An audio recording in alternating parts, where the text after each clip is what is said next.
Hello, friends, and welcome back to Reclamation, a Naomi Wright Ministries initiative.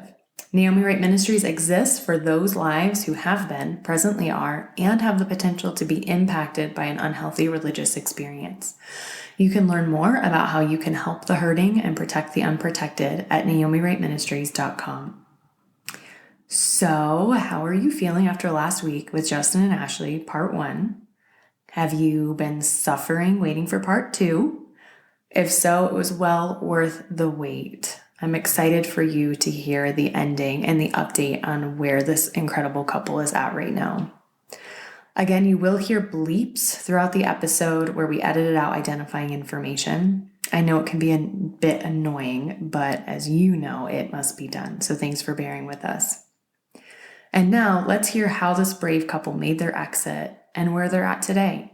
I can tell you this. Their commitment is truly inspirational as a married couple, and I mean it when I say it was an honor to sit down with them. Our guests and their stories are to be held like the precious gifts that they are, and it was genuinely a privilege to do this for Justin and Ashley. Be sure to tune in next week for our deeper dive episode. These are designed to further equip you in one red flag from the episode today and are typically reserved for our Patreon members. So if you want them all, as well as other bonus content, please look us up. Also, check out the episode notes for information on Justin's Dude Lives platform, which is hitting the road next month. Please be aware that during this interview, the interviewees shared their personal story, which includes their belief about harmful or even criminal behavior of someone in their lives. Naomi Wright Ministries is not in any position to verify the accuracy of any allegations made, and therefore neither endorses nor embraces opinions of its guests as its own. Our goal is to provide the platform for personal stories to be shared in the hopes that they may serve others. Please be aware that this episode contains mature sexual content and profanity. Listener discretion is advised. So you were in for 4 years. Mm-hmm. You got married during that time frame, right? We did. So to kind of set the stage, so at this point you're married, can you talk about your exit? And I know that's kind of broad, and I believe the two of you exited completely at different time frames. Am I right? Yes. Correct. Do you want me to take this one to start it off, or? You can, yeah. So I'll intercede where I deem necessary. Yeah. So the and let me throw in there too, Justin. I'm really curious, and Ashley as well. I'm curious if there was. You mentioned yellow flags that turned into red flags. So I'm curious if there was like a catalyst for that shift, or if it was more just kind of started keying into different things that you hadn't before. So, yeah. So the way, you're absolutely right that we exited at different times, which that fact alone is the single hardest thing I've ever had to experience in my life. And so what had happened was, I continued to see things that were theologically inaccurate or just socially unacceptable in regards to his actions, in regards to actions and the group's actions towards me, towards my wife, towards his wife, towards everybody, towards, in regards to what the Bible said. Again, I was still a professing believing Christian and believed that 100%. And so I actually started to literally compile a list, because it went from, like I said, the analogy I use is like yellow flag, orange flag, red flag. Like yellow flag's kind of like, oh, that was a weird. Orange flag is like, that was weird and here's why. Red flag's like, that's jacked up and we need to stop. So it got to the point I call it the sit down, which was I had 3 main tenets or 3 main problems that I went to with. I said, Mark, we really need to talk. And I had, again, these were now blaring red flags. And he had a little shed behind his house. And so we went back to talk in the shed, and we sat down across from one another.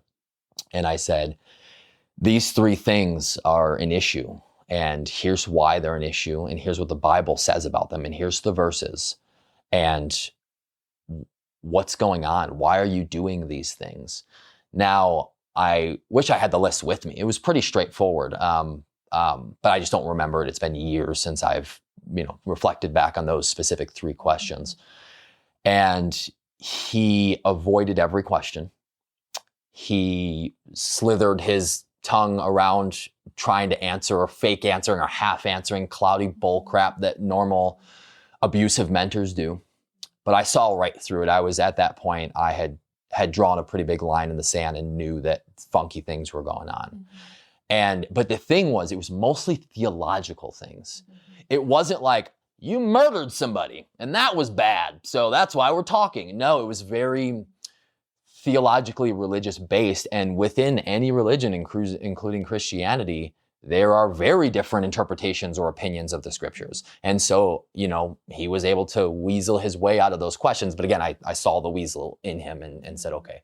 So it was at that point for me that I halfway went to her and just said, this isn't right. Like, he addressed none of this. This is not good. This is no longer a healthy relationship, but very casually so. And her response was basically, it's okay. Like, we're all fine. Like, those questions, knows what he's talking about.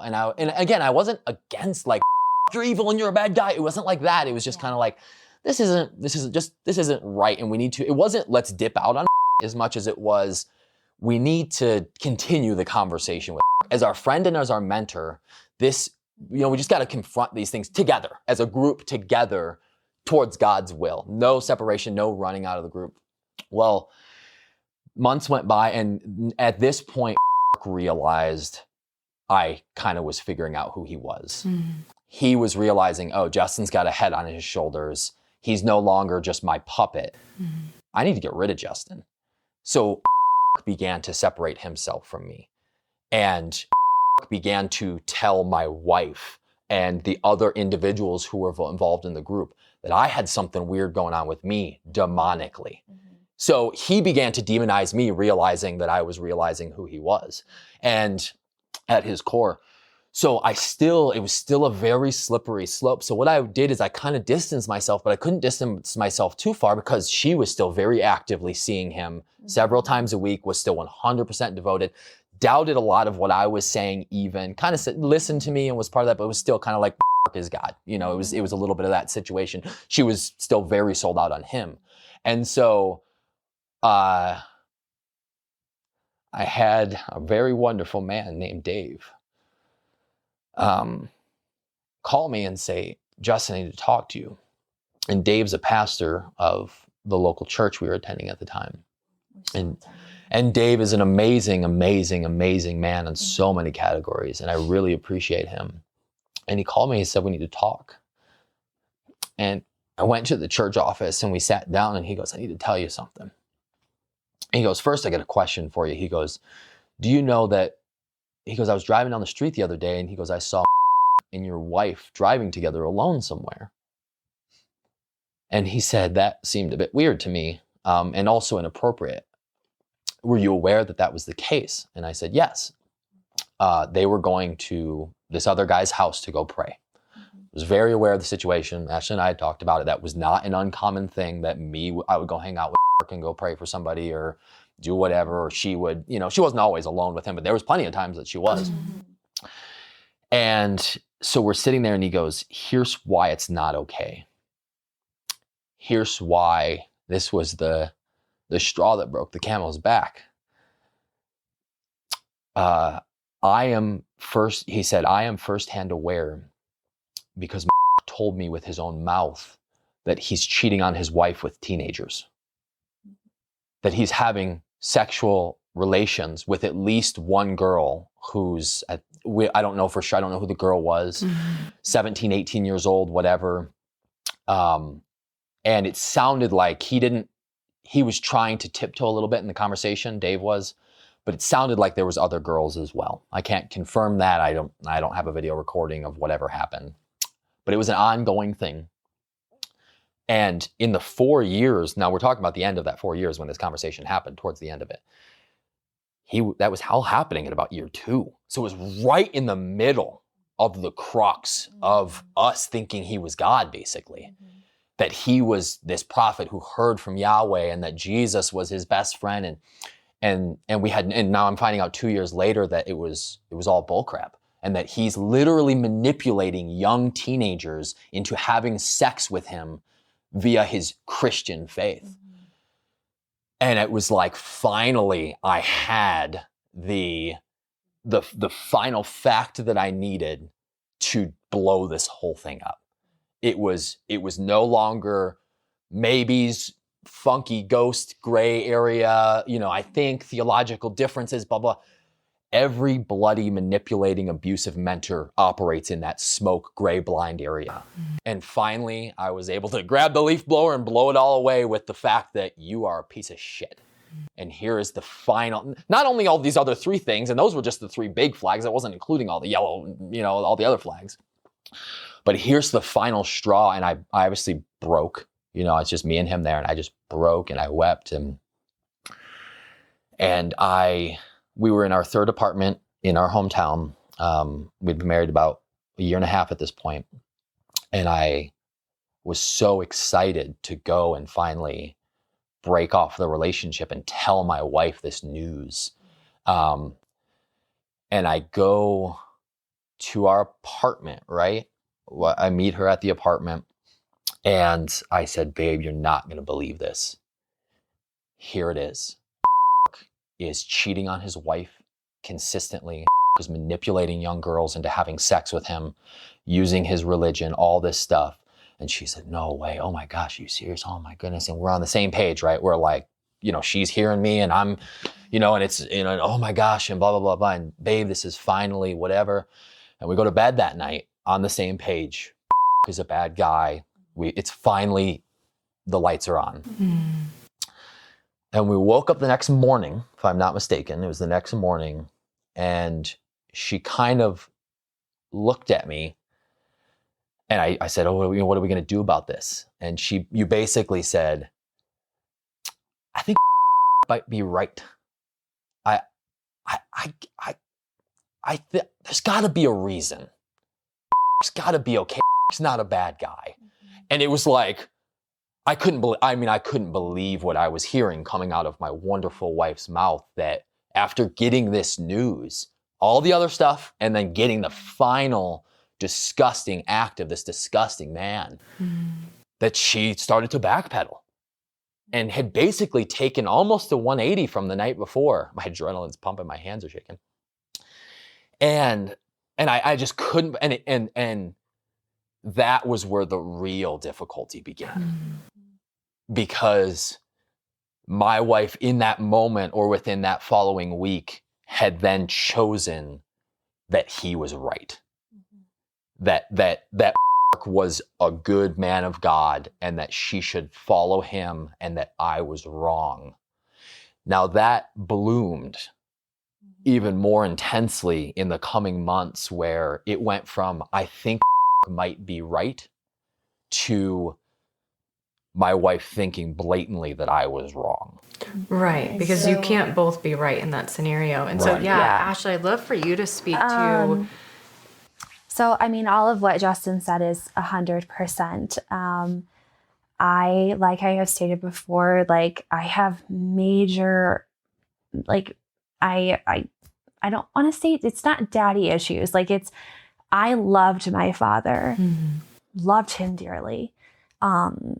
And when chose to say the things that he did about my father, I started to believe a lie. And I let this man manipulate my thoughts so much because I saw in the man that my dad used to be. And so when you see something that you've used to have, you're like, you're trying to hold on to that because you're like, that's what I've wanted in my whole entire life. My dad was not born a Christian, found God, was head over and heels, in love with him, and served in our church, and, all of these things. And I remember, seeing my dad bent over in his word, like in the middle of the night. I remember sitting on my father's lap, reading the scriptures in the morning, like just being so involved with God. Whenever something happened, we prayed about it. It was a discussion as a family. And then when my dad became disabled, my whole world took a 360 turn, and the father I knew was no longer the father I had. So, and of course, it's in the prime time of my own teenage years. I'm 13, 14 years old, and I've now lost the man who I've known to be, what I should look for in a man as for my own personal husband. And all of that. So like going into this relationship with the reason why he was so admirable is because I'm like, oh my gosh, like that's what my dad used to be, this on fire for God. Like, and he would get moments where it was like that again. And you're like, there he is. Like, he's not drugged up right now on medication. And my dad took some very hard narcotics. Like my dad could not get out of bed without them. And he walked with a cane his whole life, the whole rest of his life. So, he started to shift my belief in my father and how I treated authority in my life and how I treated relationships in my life. And so when Justin and I got married, we were very much sort of like, oh, maybe can do it. And, was even trying to walk me down the aisle at a point. And do you remember that?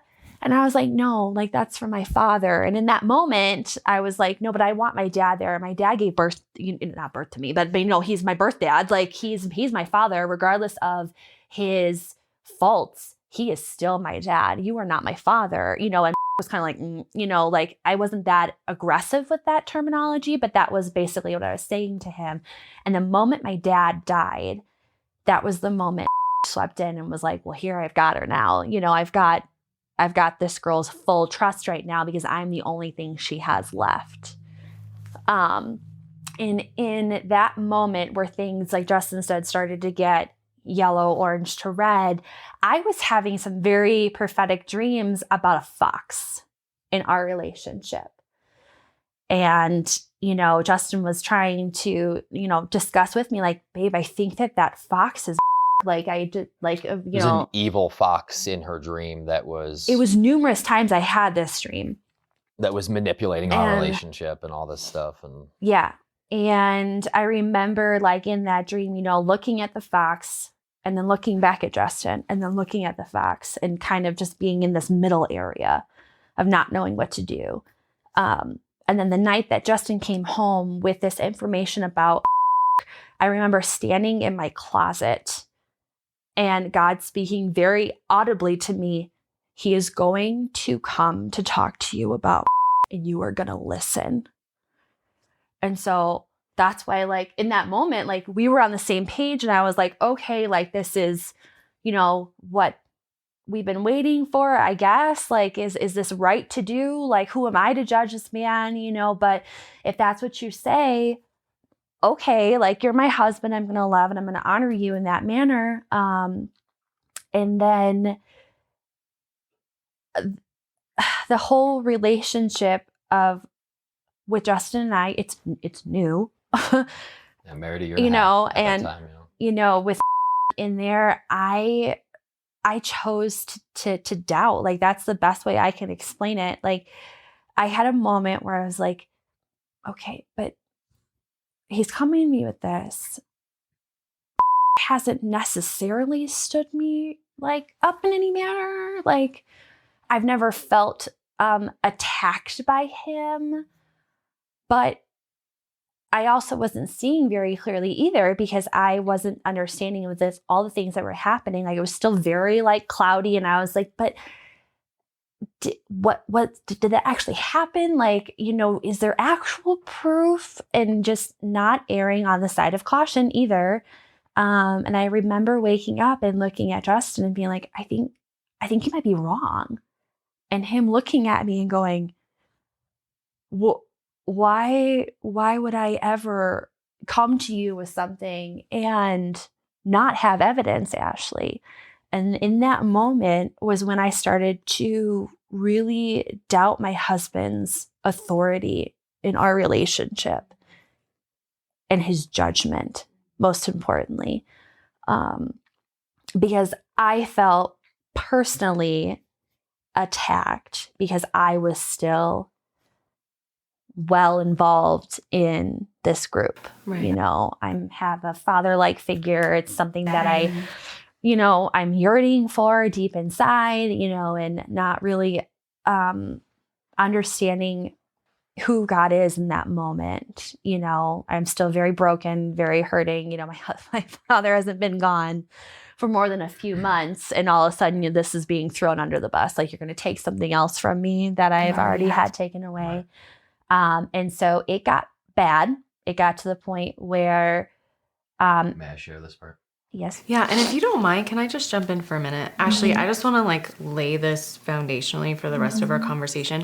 There is absolutely nothing that either of you have said, and I'm going to speak directly to you right now. There is nothing that you have said that from a human behavior, psychological, sociological background that does not make sense.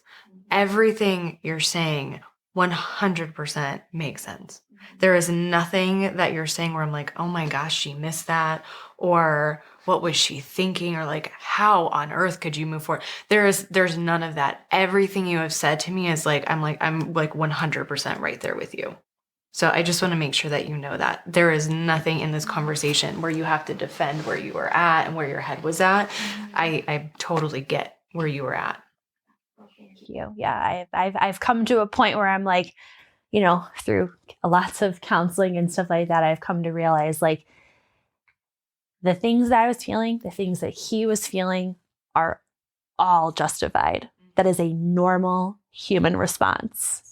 And that I wasn't completely, you know, lost my marbles, you know, even though you feel like you've lost your marbles. Right. And that is hard in a new marriage. I mean, it sounds like you knew and Justin in a more intimate way for approximately the same amount of time.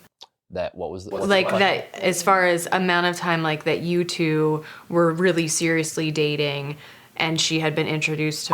It doesn't sound like you guys had a decade in your back pocket leading into it, you know? So it reminds me of like when I came out of my cult group fully, poor Michael and I had only been married for 4 months, and he's probably like, oh my God, what did I sign up for? You know, and it's hard to know who to trust and what's going on. Yeah, so it was very interesting. So the second half of that exit story is that it went from, I think you might be wrong, Dash, do you have proof, to full-fledged, I was a demon. I mean, my wife literally was over several months convinced that I was pure evil, that was a purely perfect prophet of God and was justified in all of those things. That I needed to take a break from my newly married husband. Yeah. And move back in with my mom. Yeah. Where I could live there, you know, like, this is what I'm talking, like, very much so was like, you need to get away from him because he's, you know, now become possessed by this, what did he call a theological demon? Isn't that what he called? Is that you? This was one of the three things that I brought up to him, as you remind me, babe, is one of my main issues is that he had an issue with studying theology. Yeah. One of main issues with anybody was he would demonize people who would study theology and say it was too intellectual. It's like, okay, studying theology literally means studying a specific biblical principle in its entirety. So if you're so obviously that was an issue. But yeah, so he would use that against me. And again, at this point, I'm like 98% out of the picture where, well, I guess once everyone found out that I knew, you know, that adultery was going on, I guess I was basically 100% out of the picture. But it came down to her, we're still living together. We were still together as a married couple. So every night we still slept in the same bed type of thing. But she basically told me against my will, I'm going to go hang out with and be mentored by him again. And I said, regardless of what you say. Yeah, and I said, there's no way. Are you a lunatic? What is happening? I mean, it was obviously very, very confusing. And I'm sure you were concerned for her safety. A million things. Well, too. Man, then look back at the signs, right? Well, you know, finally when the veil is lifted, how many times did ask us to live with him? He was just always trying to get us to live with him. Yeah. You know, I remember this was years prior to figuring all about his wickedness, I remember sitting on the couch, and I remember him sitting next to her on the couch across the room from me in his living room, which was reasonably common that we would sit in his living room and talk for hours on end about God. And I remember just feeling so yucky, like, like you're not even touching her, but man, you are too close to her. And it was like above and beyond the average jealousy, you know? But again, even that, I think I even said it to him in that moment. I think I even said to his face, just so you know, I'm pretty sure I'm wrong, because I was still his devotee at that time. I'm pretty sure I'm wrong and I'm just feeling evil, you know, wrong feelings, but I don't like, you know, how close you're sitting to him. And he laughed and said something along the lines of, oh, I understand, you're just struggling with your flesh, blah, blah, blah, blah, blah. And he justified, you know, and again, what I was actually experiencing was there was a fucking pedophile sitting next to my wife, and who absolutely, you don't have sexual intentions for one lady, one teenager, one time. He was actively, grooming. He was actively grooming the both of us. I don't know that he ever had any sex with any boys or not. You know, I don't know his sexual preference, whatever. I know that for a fact, essentially, that he had sex with at least one young girl, cheating on his wife. But in that aspect, it was like, again, looking back at it in retrospect, just seeing all the signs of like trying to constantly get everybody to live. He was always trying to get people to live with him, like this little culture that he was trying to build in his little house and in our hometown in Northern Illinois. And anyway, so he then began to really work on her. So he knew, you know, the switch was flipped. She was now on his side. And he was literally telling, I didn't find this out until she finally got out of the group, he was straight up telling you need to separate from your husband. He was actively convincing her to leave me. To, you know, using the word separation. You need to separate, you need to get away from him, you need to blah, blah, blah, blah, blah, blah. And it's like, what? And again, I didn't know that even through, you know, trying to get away from him, so on and so forth. We went up in Neenah, Wisconsin. There was this revival event, and that was right before I found out about that he was sleeping with girls, right? I think Neenah was just before. Neenah was just before. Yeah, it was just before. Anyways. Because there was no way you would have left. Yeah, there's no way I would have gone. Well, Ashley, what was the final was there a final catalyst? What it sounds like maybe there was for your experience. It sounds like for you, you had that. It was finding out that information. So the last big portion of that section was, we're fighting through this. I'm arguing, you can't see him. You can't tell me what to do. You abusive man. I'm a woman. I'm free. Well, just weird, crazy, circular arguments of nonsensicalness. And that was constantly texting her, tell Justin this. He would call her and just fight him with this and use this against him, and just really crazy. So I said, we need to talk to somebody about this. You and I as a couple need to sit down with someone and talk and like get count and figure this out together. And she was like, no, we don't need that. And you're trying to trap me and manipulate me, blah, blah, blah. And so I invited the pastor of our church that we were actively attending and one of the elder pastors of the church that are still two very lovely, generous, beautiful people to come over. And they now know the whole story and the whole 9 yards. And I told her, I said, Dave and Jay are going to be over here in an hour. And she claws out, no, you're trying to, she yelling at me, and you're trying to trap me. I'm like, babe, these are men we love. These are our pastors. What are you talking about? So they come over, and this was the real breaking moment. They come over and we sit down for half an hour, and we go through everything. We go through everything doing wrong. We go through the fact that he's sleeping with young girls. We go through the whole thing, and Ashley's sitting there listening, and blah, blah, blah, blah, blah. And even to the point where they were like, I remember this specific moment where I think it was Jay said like, yeah, and I think this one Bible verse says, and he knows his Bible very well, but he was like I said, no, grab the Bible, open up the Bible, like let's go to the core. If this is, let's, so there, we're going through scripture and just everything, just showing all of the wrong things that was doing on a number of sick and disgusting levels. Including theologically. And we get done with the whole conversation, they talked a lot of the time and I talked a little bit, but mostly they talked the whole time. And Ashley, the room goes silent, and Ashley sitting next to each other just like this, she looks over at me and she goes, babe, you're just blind. You don't see. You're possessed by demons, honey. You don't understand. And I was like, I obviously, got very emotional in that moment. It was like, I knew at that point I had lost, because I had been fighting for months on a one-on-one basis. And to have two professional counselors dash pastors dash mentors dash friends sit and go through everything page by page.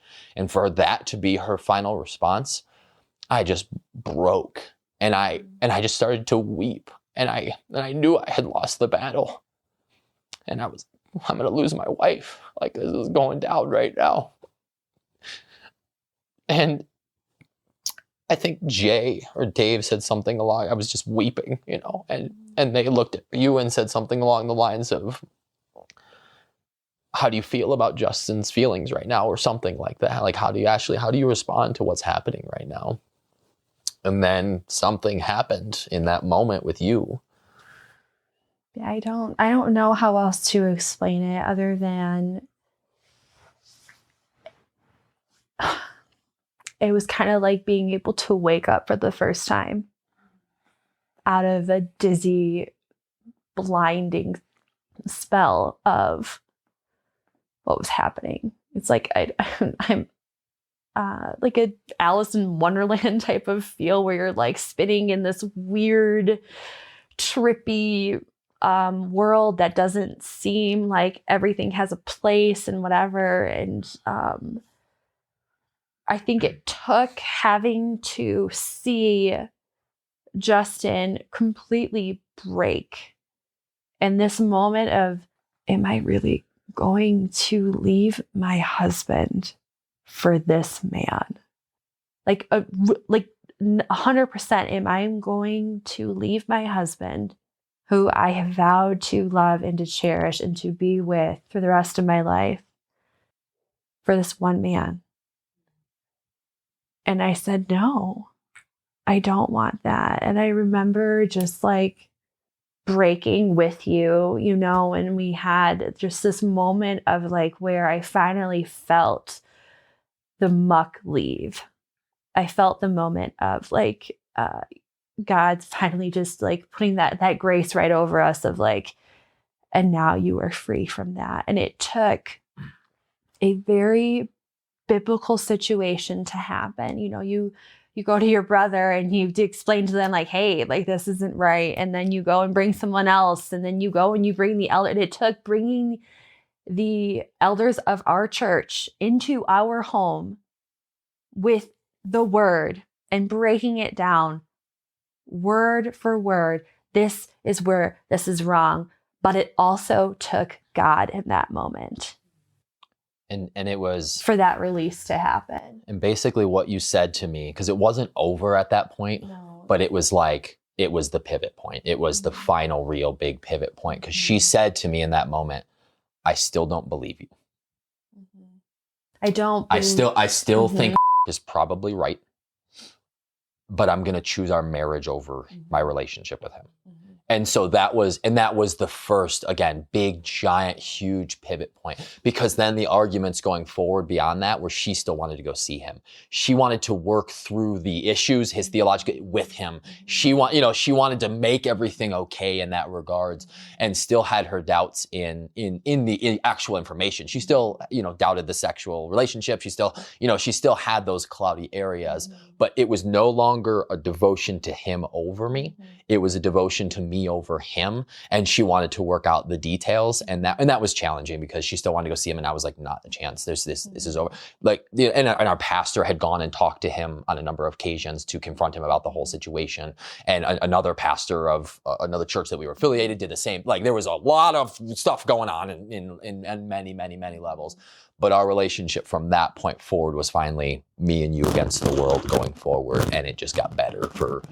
Took solid 6 to 12 months to really be back in full coordination. But I mean, you can't. There was so many waves where he was woven into our life that you had to cut the ties with each in particular moment. In person. Other people. And I just remember thinking, in our living room, like, am I, like I said, like, am I going to really choose this man over my husband? And how is that godly? And it was the first time that I had asked that question and really truly wanted an answer versus just like, I don't know, and just like shoving it under the rug. And I'm a very emotional person. And to see my husband breaking in half, fighting for me, fighting for us. And I'm like, why would I not want that? Why would I not want to stay with this man who has done nothing but stood by my side and let me be? Because in those moments of where he would still let me go and go see, I mean, he was not trying to be controlling. He's like, I want you to figure out how you believe, but I'm letting you know that I don't agree with this situation. I'm still not sure, what's truth and what's not truth. But I do know that the Bible says that this cannot happen and this cannot happen and this cannot happen. And this is what's happening. And that's not scriptural. But I think, like I said, it was a matter of, I didn't trust my husband's judgment.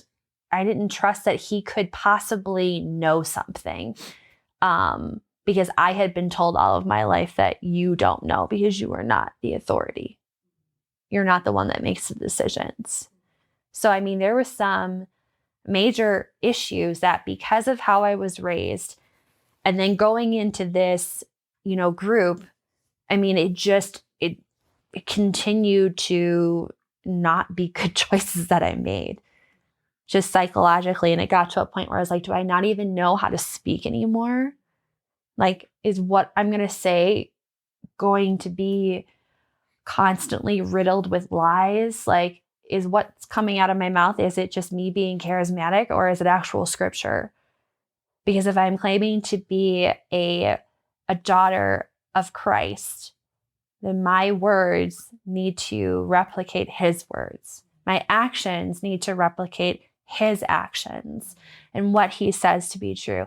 And guess what? In the Bible, it does not say to leave your husband because some man is telling you to leave your husband because he's demonically possessed, when he's not at all. Like, but I didn't see that, I was very much so of, I don't believe you, and just wanting to have that authority in my life. And it wasn't until we finally broke ties there that I understood that I didn't know who God the Father was and what a father figure looks like in that moment. And the father figure is not my dad. It's not my husband. It is a completely different relationship. And if all of those men that I have, or even my pastor, who I've deemed to be an authority figure in my life, am I going to trust their judgment and not God's judgment? Am I not going to weigh that against what scripture says? If they were taken away from me, and now I have a husband that doesn't know what he believes in because of this spurring it into action was one of them, This played a part. There's many other reasons why I'm on my philosophical journey, but this obviously played a part. Yeah, but having those men stripped away, those men making those decisions in your life, are you going to be able to stand on your own faith in me and be able to navigate your way through life? And so that was something that I have just now had to learn. It has taken me 9 years to learn what that relationship looks like. One, and as an interesting clarifier based on what Ashley just said, with my philosophical journey, is that people often will say to me, oh, well, you were a Christian. You had a man who pretended to be a Christian, ended up being disgusting, who hurt you, and that's why you're no longer a Christian. That's not accurate. That's not true. That is absolutely true from hundreds of thousands, if not millions of people. People have that experience. They have somebody hurt them and therefore they run from that. That is not my experience. What the biggest part that he played in my journey of not knowing what I believe now, but actively seeking it through Dude Lives, is I truly think believed he was a prophet. He was duping himself, and maybe still is. I don't have a relationship with him and haven't for many years, though he lives 5 minutes down the road from us. But he truly believes that he's doing the will of God. And he's brainwashed himself in some sick and twisted way. He truly believes that he communicates to Jesus. So he is so deluded in his own thinking. I just don't ever want to do that. I just don't ever want to be so delusional that I strap a bomb to my chest and go run into a crowd of people in the name of God. Like that is what is the biggest portion he played in kicking off my journey. I don't if there is a God, I don't blame that God for what did. If Christianity is true, I don't demonize Christianity because he said he was a Christian. A teacher or whatever it is, a prophet by their fruits, whatever. A tree by its fruits, someone, Matthew whatever. 7. Yeah. But he was just a bad guy doing bad stuff. And, but I just don't ever want to dupe myself like that. I think every single day, people, whether it be religious or non-religious, dupe themselves into a worldview or certain belief systems based on essentially nothing. Whether someone told them so, or they just heard a weird thing on the internet and now follow it religiously, whatever it is, I just don't want to be that guy. So I consistently, as of right now on my Dude Lives journey, live in a philosophical skepticism of just questioning absolutely everything. I don't want to live there forever. I'm hoping there's some sort of answer. If that answer is that atheism is true and there's no real purpose to this life, I'm comfortable with that. That would be very different than how I grew up. Or if I come to realize that Islam is true, Hinduism is true, Christianity is true, whatever, I'm okay with that answer. I just don't want to dupe myself into ridiculousness like the vast majority of us are currently doing or will do. And Justin, I 100% support that. I do not support people believing anything and not knowing why. And by knowing why, I don't mean, oh, well, this person told me, or, well, that just makes sense to me, or their research it takes work. As you both know, it takes work to figure out the rest of it. And people have to decide if that's worth it to them or not. And some people do, and some people don't. For me, it was like you, Justin, where I'm like, this is most important. I need to know, and I need to the degree that I can possibly know. So beyond a reasonable doubt, I need to know. And that is going to take effort for me to be able to say that. Right. That's the effort I'm currently going through. Yes. Because I know as part of your journey, when you got out of the cult experience, you had a season of your life of non-belief or very intensely questioning beliefs. You landed back into the Christian camp. I did. You are a professing Christian today, right now, sitting in this chair. And so I'm on that journey. The journey's been about 9 years long currently. But I do imagine there being some sort of end to it at some point, whether it's realizing that it's impossible to know, or it's realizing, oh, here is actually what truth is. And then living according to that. That is all. I want to know the why so that I can know how. It's that simple. I want to know why I exist so that I can act according to that properly. Well, and again, that comes in 1,000 categories: morally, physically, my job, my family, how to treat people, philanthropy versus selfishness, hedonism, So I'm currently on that journey. And when you say it's hard and you say it's a lot of work, like that's the work I'm going through right now. And it surprises me.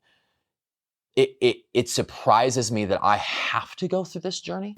Like I have people say to, especially past Christian friends who are like, well, you chose this journey, not the journey, not the, abusive mentor, bad religious experience, but, oh, you're choosing to deny Christianity and to go on this journey of doubt. You don't choose to doubt.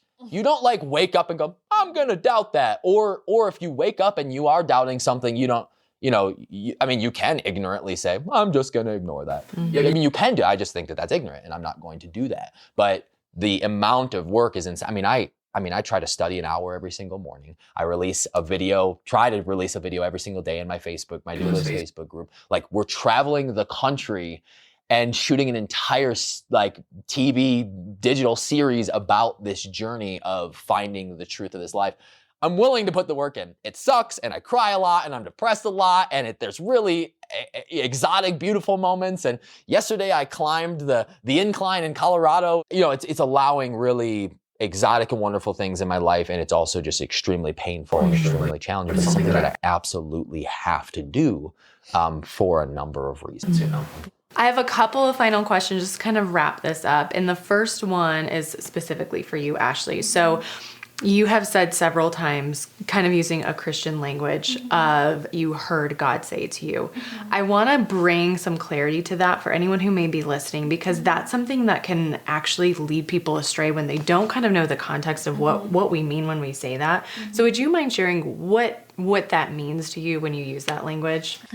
So I think with every Christian, God speaks to them in different ways. Some people receive God's words to them through speaking. So between two different individuals or three, or you hearing a message and not knowing that was going to resonate within your soul, if you will. For me in particular, there were very defined moments where I heard a voice in my head that was not my own tell me X, Y, or Z. And then there were moments where I had peace about a decision that I was making. The added clarity I want to give to what you just said, again, to kind of provide those bumpers.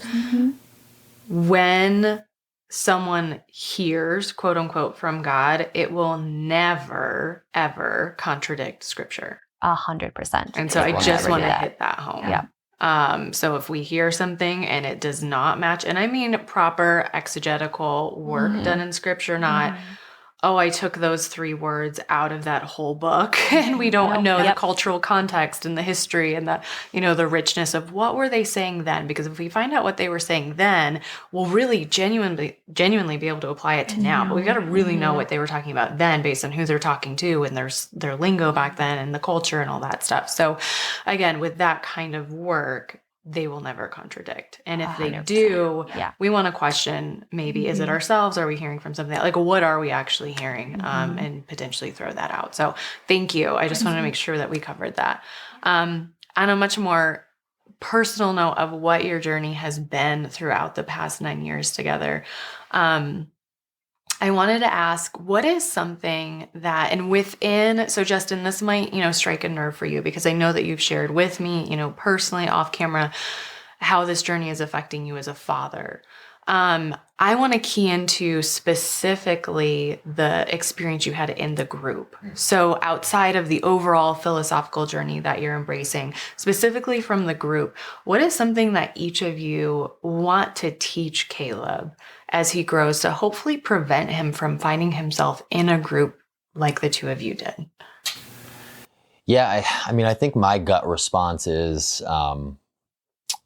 just to really allow him to think for himself, but in like a very specific way. Like, I don't even mean that generally speaking. I mean like to really dissect things. Like, one of the big things that I took after my bad experience was I'm in love with definitions now. Like, that's like a passion of mine. Like, I love talking about the meaning of words. I think that most confusion in relationships comes from misunderstandings of what people are saying, so on and so forth. So like, to be able to think through those things, for my son to be able to process those things, for my son to be able to realize like, oh, just because one person says they're a Christian, another person says they're Christian, that doesn't mean they're the same thing. That could mean two different. So just really analytically dissecting what's really being said by people, because people are so metaphoric in their language. All humans are. We use analogies in this whole conversation. I'm sure we use dozens of analogies, or metaphors for different things. But sometimes that can be used in a very negative manner. People can use those metaphors.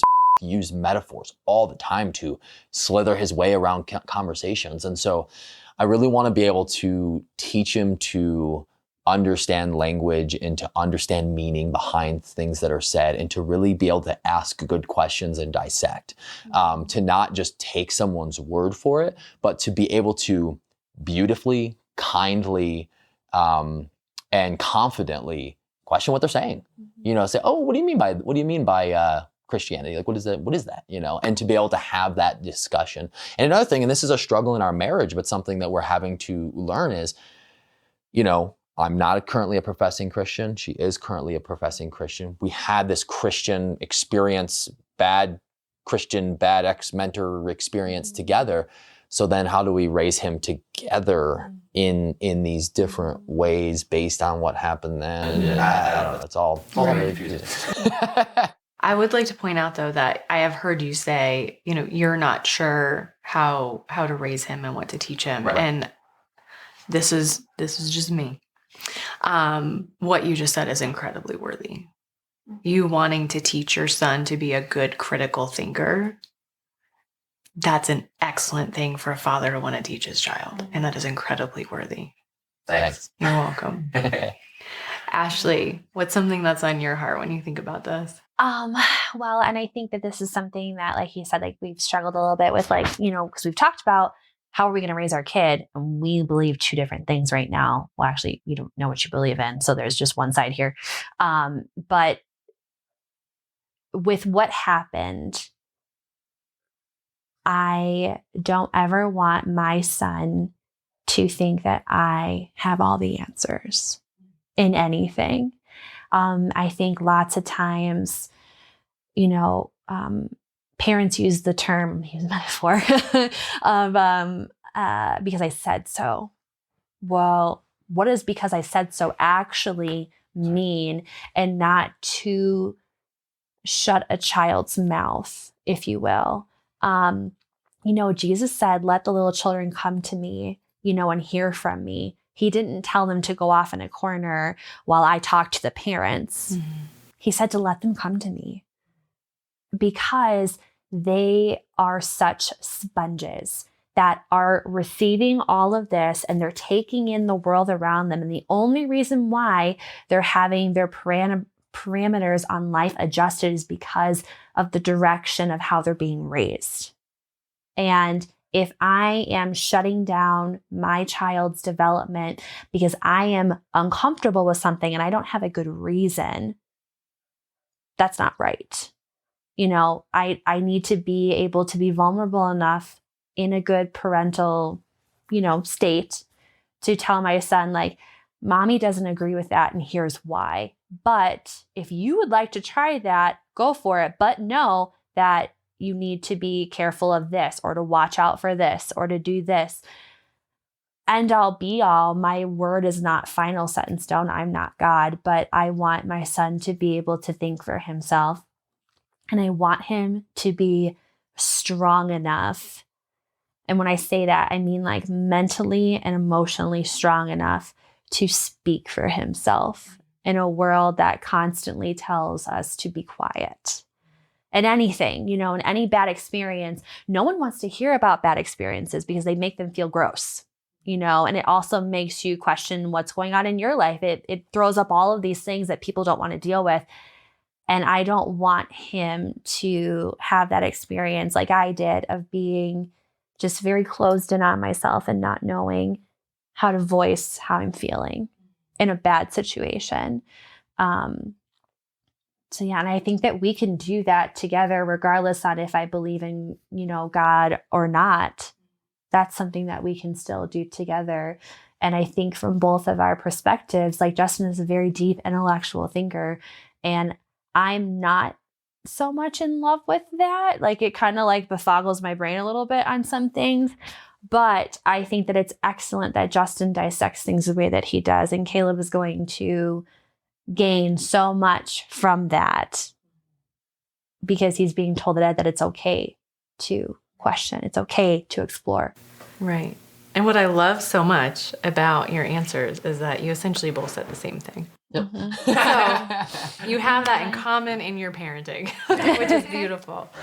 The last thing I want to say is just hearing the story of the past 10 years of your relationship. The two of you have had a lot of life together crammed into 1 decade. Right. And there's a lot of stuff coming up, and a lot of it's going to be exciting. Some of it might be hard, but a lot of it's exciting. When you look back over the past 10 years, and I'm going to ask each of you the same question, what is something that you see in the other that you are so thankful for? Absolutely nothing. I was going to say the same thing. No, I mean, so many things. In regards to this situation or just life in general? Life in general. I mean, just 10 years together, you've been through a lot, and this was obviously a very shaping experience. But through that, what's something that has just shown through in the other person where you're like, gosh, I'm so thankful that they have this attribute? Well, I know it was a pretty big portion of the story that we shared in regards to commitment to one another. But there's definitely, there's never been a morning, since our experience that I've woken up and thought that she was going to leave me. There's never been any doubt in my mind. She ain't going to cheat on me. She ain't going to leave me, nothing like that. And that she's going to, fight for our relationship. And again, of course, there are moments where we have, we've had a counseling session before and talking about the struggles of the polarity of our belief systems and the togetherness or separateness of that, so there are certain aspects of it. And then I think just in general, like, we're such different human beings. We've got plenty of, we both have strong personalities, but I think that we have a lot of differences as well. And so, I think about something as simple as her passion to give people gifts, and I envy that. And I think that that's really beautiful. I appreciate that. I could give a rip, and I don't ever give gifts. It's not my thing. I don't enjoy doing it. I don't, it's okay when people give me gifts, not really my jam. Or just like the level of hospitality that she, that she was raised in and her family provides as like a polar opposite of mine. My family was never mean, but we're just very individualistic individuals. Like it was never like Saturday, we're all together. It was like all of us very much lived our own lives, me, my parents, and my 5 brothers. And so there's a togetherness and a unity that she brings to our relationship with our kid, with our friends, with, seeing our parents on a more consistent basis. And, so yeah, just generally speaking, that and so much more. That's beautiful. Ashley, you've had time to think. Yeah. So I think through all of this and all the things that we have gone through, I have learned personally that my husband and I, we are on a team. We constantly say this over and over again in our marriage. It's something that we have kind of deemed to be like our motto. And it's you and me against the world. And for all it is worth, we have chosen to partner with each other above all else, above what, friends, family, anything. Like, when it comes down to it at the end of the day, except for God. Yeah. When it comes down to it at the end of the day, it is him and I. And like, I choose to be his partner, regardless of the fact that we don't believe the same things. And it's taken a lot of growth in my own life to ask, is that what I really want out of my marriage? And, Justin brings a lot of clarity to our relationship. He is the type of person that will cause people to see the crossroad that they're at and to give them, this is your black and white answer. Like, you can't just continue going gray. What do you actually believe in? Or what are you actually going to do? Are you going to choose to do X or Y? And just go for it. You can't just sit in the middle.